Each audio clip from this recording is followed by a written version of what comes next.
Welcome to module 3 of chapter 2. In this module, we will search for a simple formula which produces only primes.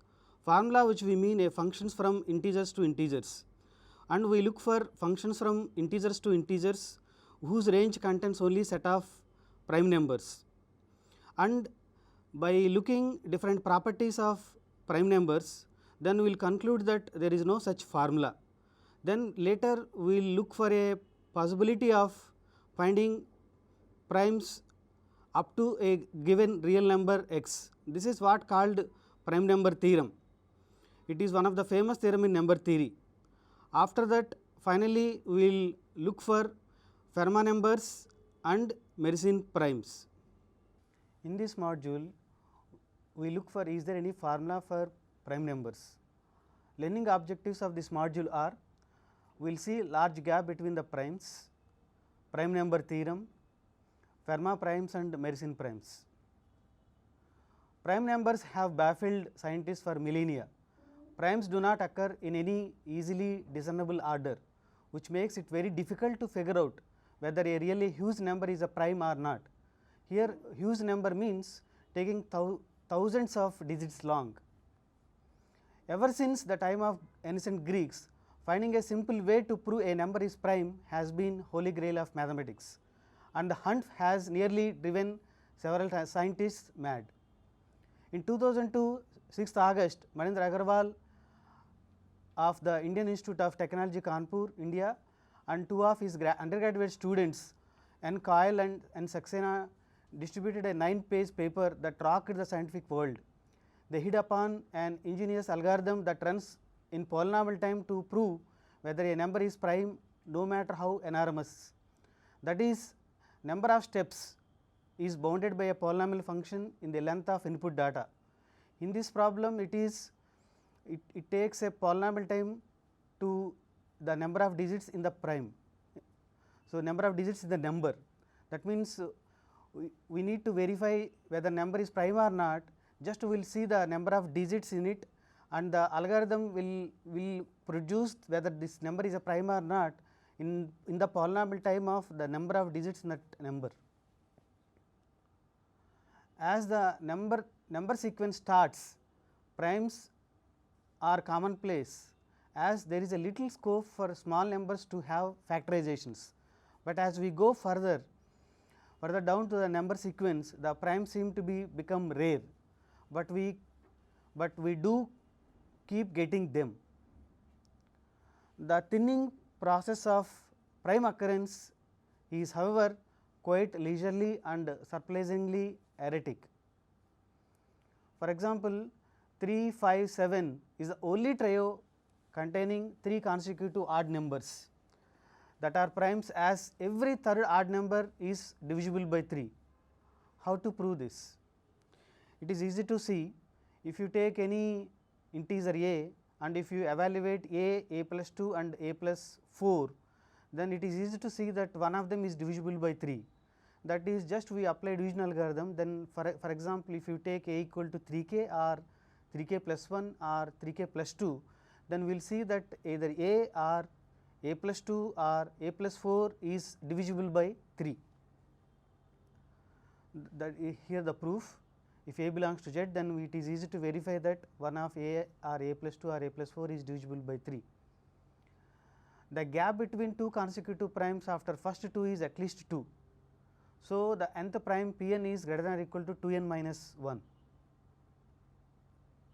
The gap between two consecutive primes can be made as large as possible. This is what we called prime desert. That means, there is a large gap between two consecutive primes. That means, it is possible to, for any given n, it is possible to produce n consecutive composite numbers. So, how to do this? Let us assume n, small n belongs to capital N, that is natural number.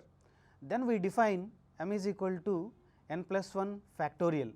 Then we have to show that, then we will show that m plus 2 is a composite number, m plus 3 is a composite number, and so on. M plus n plus 1 is a composite number. That is easy to see. It is because m plus 2 is divisible by 2. It is because m is equal to n plus 1 factorial. So, 2 divides m 2 divides n plus 1 factorial. So, 2 divides m. So, 2 divides m plus 2 as well. So, 2 we can take 2 common from that. So, similarly 3 divides m plus 3 and so on. So, the proof goes like this. It is easy to see that m plus 2, m plus 3 and so on m plus n, and finally m plus n plus 1 are all composite numbers because of that. So, m plus 2 onwards m plus n plus 1, there are exactly n numbers, all of them are composite numbers. First m plus 2 is divisible by 2, m plus 3 is divisible by 3 and so on, m plus n plus 1 is divisible by n plus 1. So, number theorists often dream of finding a formulas that generate primes for consecutive values of the integral variable n. Euler found one such formula in 1772. So, he defined E of n is equal to n square minus n plus 41. This is a quadratic formula, quadratic equation which yields prime for every integer n equal to 0, 1, 2, 3 up to 40. But it is easy to check that for n equal to 41, clearly it is not a prime number. It is because 41 square minus 41 plus 41, clearly it is divisible by 41. So, it is no longer prime for n equal to 41. So, but it is a nice thing that it is consecutively a prime number from 0 to 40. So, people try to look at other formulas like this, but they are unable to prove it. So, now we will give a general formula why we are unable to do that part.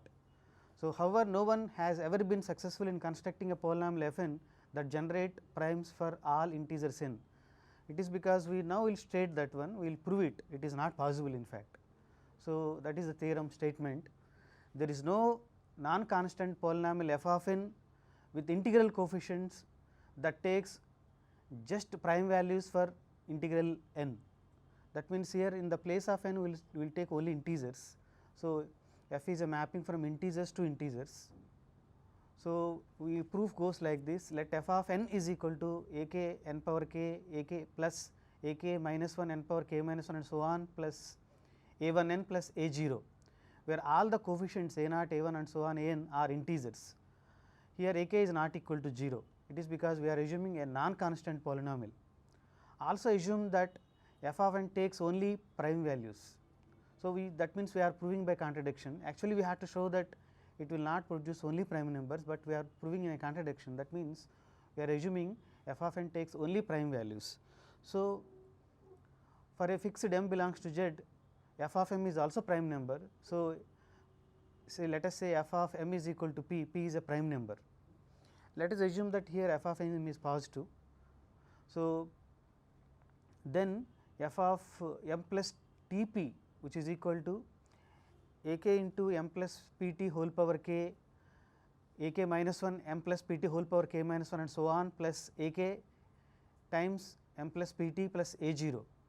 So, now if you expand it, if you use binomial theorem, then it is easy to see that this simplifies to f of m plus p into q of t, where q of t is again a polynomial with integer coefficients. So, now we already know that f of m is equal to p. So, this is equal to, that means that p divides f of m plus t p as p is equal to f of m. Therefore, using assumption that f takes only prime values, f of m plus t p has to be p for all t. If it is another prime, then it is a problem, it is because p is dividing f of m plus t p. So, it has to be equal to the same prime p for all t. In that case, what happens is, if you consider a new polynomial g of t is equal to f of m plus p t minus p, then it is easy to see that this is 0 for all t, as f of m plus t p is equal to p for all t. So, g of t becomes 0 for all t. That means, the polynomial g of t contains infinite number of roots, but this is not possible, as this is a contradiction, as any polynomial of degree k can have at most k roots in Z. Now, after failure of finding simple formula for prime numbers, the struggle has started to find a formula which provides a number of primes less than or equal to a given real number x. So, here what we are saying is, if we want to find number of primes up to x, where x is any real number, x need not be an integer. So, we will define this formally. The definition, that x belongs to R, that is x is a real number and x is greater than 0, then pi of x, it is a new function pi of x. What do you mean? Pi of x means we denote the number of primes p that are less than or equal to x. For example, the only primes p less than or equal to 10 are 2, 3, 5 and 7. So, we have pi of 10 is equal to 4. Similarly, one can calculate pi of 100 and so on to check whether what is that pi of x is giving. Now, here is the table of values for pi of 10 power I, where I from 2, 3 up to 10. It also contains known approximations for other values of pi of x, approximations of pi of x. For example, x equal to 10 square 100, the number of primes up to 100 are 25, 10 cube, that means number of primes up to 10 cube, that is up to 1000 there are 168, up to 10 power 4 there are 1229. So, this is the list. Now, the above approximations are based on so called prime number theorem, first conjectured by Gauss in 1739, but not proved till 100 years. 100 years later, in 1896, it is given by Hadamard and Wally-Poussin. So, this is one of the result which take a lot of time to prove, and further it uses all the other branches of mathematics, techniques from all other branches of mathematics. So, this is a statement, the prime number theorem statements states like this: pi of x is asymptotically equivalent to x by pi of x for all x greater than 0. What do you mean by asymptotically equivalent? That means that limit x tends to infinity, pi of x by log x tends to 1. That means, pi of x if you call it as a and x by log x if you call it as b, then limit x tends to infinity, a by b is equal to 1. That means, these are not, pi of x is not exactly equal to x by log x, but what it is says is, as x becomes larger and larger, then pi of x is very very close to x by log x. Therefore, we note that even though there are long stretches of consecutive integers containing no primes, but the proportion of primes till any particular number x behaves as a function x by log x. This is one of the nice observation. It is not only observed by Gauss, it is also many people observe Gauss, for example, Legendre, many other people, but Gauss stated in a systematic manner, but he unable to give the proof of this theorem. It is because till now what are all the techniques developed in number theory is not sufficient to prove this theorem. So, his student Riemann tried to solve this problem. So, in the process he developed many concepts in complex analysis, then by using those Hadamard and Poussin able to prove this prime number theorem after many years, means after almost 100 years later, and later people tried to find elementary proof for this. Elementary proof means that only using number theory techniques is it possible to prove. Yes, people proved that part also. So, in this way, in a way the above formula states that about 1 in log x numbers up to x are prime when x is very large. For example, to understand what it means, for example, around x equal to 10 power 6 we expect 1 in 14 numbers to be prime, and around x equal to 10 power 50 we will expect 1 in 115 numbers to prime. This average thinning out according to a logarithmic law, but of course, this is only an average thinning out. In the year 1850, Chebyshev proved that for a sufficiently large x there exists a comma b belongs to R such that a is less than pi of x by log x is less than b. Shepshu tried to prove prime number theorem, he almost proved, but he is unable to give exact complete proof of prime number theorem, but all his methods later used by the people and solved.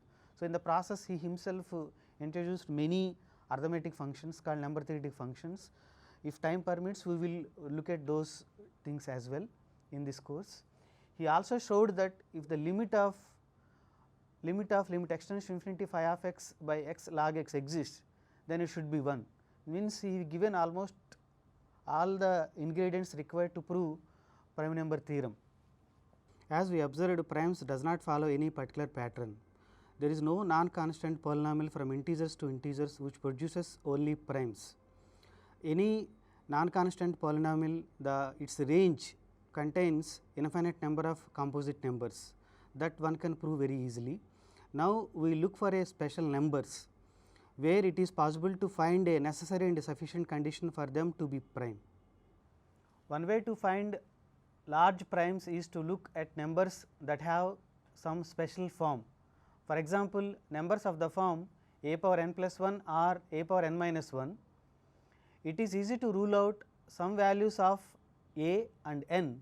For example, we have let a greater than 1 and n greater than 1, then a power n minus 1 is prime only if a is equal to 2 and n is prime. And similarly, a power n plus 1 is prime implies a is even and n is equal to 2 power k for some k greater than or equal to 1. Proof follows like this. We know that a power n minus 1 is equal to a minus 1 into a power n minus 1 plus and so on plus a plus 1. This result we proved in our first module. So, one can refer that. And now, note that if a is greater than 2, since in the statement of the proof, if you observe a is greater than 1 and n is greater than 1. So, we have n greater than 1. So, then a minus 1 is greater than 1 and a power n minus 1 plus a plus and so on plus 1, then clearly it is greater than or equal to a plus 1. Since a is greater than 2 and it is an integer, so a plus 1 is greater than 3. So, both the factors in the equation 1 are greater than 1, thus a power n minus 1 is not a prime. Hence, if a power n minus 1 is a prime, then a must have a equal to 2. Now, suppose that 2 power n minus 1 is prime, it is because now we confine a equal to 2. So, though no need to take a other values. So, a is equal to 2. Now, suppose 2 power n minus 1 is prime, we claim that n also need to be prime. So, in this case we will prove by contradiction. So, let us assume n is equal to st, where 1 less than or equal to s less than or equal to n and 1 less than or equal to t less than or equal to n, then 2 power n minus 1 is equal to 2 power st minus 1, that is 2 power s whole power t minus 1, and this is a prime. So, again this is possible, that this is possible only if 2 power s becomes 2. It is because we already proved that a has to be equal to 2 in a power n minus 1 to be prime. So, 2 power s is equal to 2 only. So, that is equivalent to s equal to 1, that means t is equal to n. So, that is if you replace a by 2 power s in the equation 1, we will see that 2 power n minus 1 is prime only if s equal to 1. So, consequently t equal to n, hence n must be a prime number. This proves first part of the theorem. Now, we will go to the proof of part 2, that is if a is even, we will see one by case what happens if a is even. If a is greater than 1 is odd, then a power n plus 1 is greater than 2, which is even, and hence a power n plus 1 is not a prime number, thus a must be even. So, we have to prove in this proof that a should be even. So, we proved that if what happens if a is greater than 1 and it is odd, then we are getting a contradiction. So, because a n plus 1 is no longer a prime in that case, so a has to be even. Now, we have to show this n is of the form 2 power k for some k belongs to n. So, we first show that n is even, then later we will show that n is equal to 2 power k. For that, if possible n is greater than 1 and it is odd, say n is equal to 2m plus 1, then a power n plus 1 is equal to a power 2m plus 1 plus 1, that is equal to, it can be written as a plus 1 into a power 2 m minus a power 2 m minus 1 and so on a minus a plus 1. So, this identity is easy to show. Consequently, whenever n greater than 1 is odd, the number a plus 1 is greater than 1 is a factor of a power n plus 1, and hence a power n plus 1 is not a prime. Now, we will suppose that n is equal to 2 power s into t. We ruled out n is odd case, so n has to be even, but later now we have to rule out in when if you take n equal to 2 power s into t, we have to rule out t greater than 1. So, let us assume t is greater than 1. Then in the similar argument, we just now we proved a power n plus 1 is equal to a power 2 power s power t plus 1 gives a contradiction to a power n plus 1 being a prime. So, we must have t equal to 1 and that is same as n is equal to 2 power s. So, we proved this theorem. So, now with this theorem we are going to define Mersenne primes and Mersenne numbers as well as Mersenne primes and Fermat numbers and Fermat primes. A number of the form mn is equal to 2 power n minus 1, n greater than or equal to 2 is said to be Mersenne number. If mn is prime, then it is called Mersenne prime. A number of the form fn is equal to 2 power n plus 1, where n greater than or equal to 0 is called Fermat number. If fn is a prime, then it is called Fermat prime. One may prove that f0 is equal to 3, fn is equal to 5, ft is equal to 17, f3 is equal to 257 and f4 is equal to 65537. They are all going to be primes, but as n increases, the numbers fn is equal to 2 power n plus 1 increases in size very rapidly and are not easy to check for primality.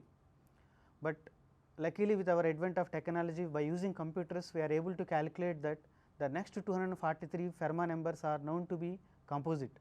So, now there is a conjecture that the only first 4 Fermat numbers are prime. So, Fermat original thought that fn will be prime for infinitely many seems to be pretty far from the reality. So, now we will prove few properties of these Fermat numbers. Let fk is equal to 2 power k plus 1, then f naught into f1 up to fn minus 1 is equal to fn minus 2. The proof we will prove by using induction on n. Base case, it is because we are assuming, base case means we are assuming here f naught f1 up to fn minus 1. So, it is better to take n is equal to 2. We have f naught into f1, when n is equal to 2, f naught f1 up to fn minus 1 is nothing but f naught into f1. So, which is equal to 3 into 5, which is 15, which is equal to 17 minus 2, 17 is the second Fermat number. So, we have 17 minus 2 is equal to f2 minus 2, that is what we have to show. So, the result is true for base case n is equal to 2. Suppose the result is true for n equal to m, that is f naught into f1 into epsilon and so on, fm minus 1 is equal to fm minus 2. Consider f naught into f1 and so on fm minus 1 into fm, which is equal to, we have to use induction. So, we will divide this f naught f1 up to fm minus 1 into fn as f naught into f1 into fm minus 1 into fm, but the result is true for n equal to m case. So, f naught into f1 up to fm minus 1 is equal to fm minus 2. So, and into fm. So, this is equal to, so fm minus 2 is equal to what? That is 2 power m minus 1 and fm is equal to 2 power m plus 1. So, this can be written as 2 power m plus 1 minus 2. So, we got this is equal to fm plus 1 minus 2. So, we proved the lemma. Now, we will prove another result which is also one of the important properties of Fermat numbers. For distinct positive integers m comma n, the Fermat numbers fn comma fm are relatively prime. The proof will, in order to prove their fn and fm are relatively prime, that means that we have to show that their GCD is 1. So, let us assume GCD of Fn comma Fm is equal to D. Also suppose that n is less than m, it is because we have to choose one of the integer either n or m is not less than or greater than. So, we are assuming that n is less than m. Then D divides Fn, since D is the GCD of Fn comma Fm. So, D divides Fn and D divides F0 F1 up to Fn into Fn plus 1 and so on Fm minus 1. So, that is nothing but Fm minus 2 by using previous result. So, D is dividing Fm minus 2 as well as Fn. So, D divides their integer linear combination. So, D divides 2, but we already observed that these Fermat numbers are odd numbers. So, D has to be equal to 1. So, D equal to 1 follows from the fact that Fermat numbers are odd. Note that we already proved that if Mn is prime, then n has to be prime. The first few Mersenne primes, here Mn means Mersenne primes, the first few Mersenne primes are 3, 7, 31, 127, 8191 and so on, which corresponds to primes 2, 3, 5, 7, 13, 17 and 19 respectively. Note that M11 which is equal to 2 power 11 minus 1, that is 2047, which is equal to 23 into 89. This is not a prime number. So, all Mersenne numbers need not be prime. Over the years, people have continued to work on problem of determining for which primes P MP is equal to 2 power P minus 1 is a prime. To date, 48 Mersenne primes have been found. It is known that 2 power P minus 1 is prime if P is one among the following 48 primes.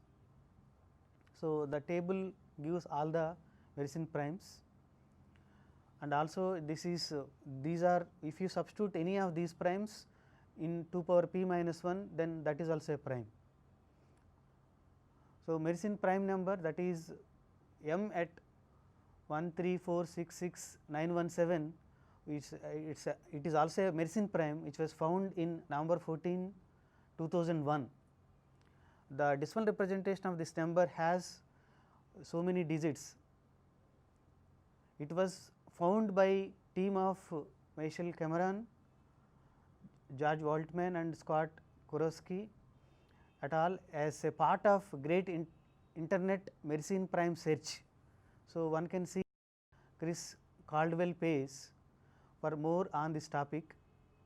This prime could be the 49th Mersenne prime in order of size, but we will only know this for sure that when GMS completes testing all exponents below this one. The current largest known prime is 2 power 57 lakhs 885,161 minus 1. It has so many digits and was found in January 25, 2013 by the researchers from University of Central Missouri. The most basic question about Mersenne primes is, are there infinite number of Mersenne primes? In this module, we observed that there is a large gap between two consecutive primes. On the other hand, because of Bertrand postulate, which is not stated till now, which guarantees the prime between n and 2n. Now, we in this module we stated prime number theorem, but we not proved. It is because it is one of the theorem which heavily depends upon other branches of mathematics. Now, with this we end this module.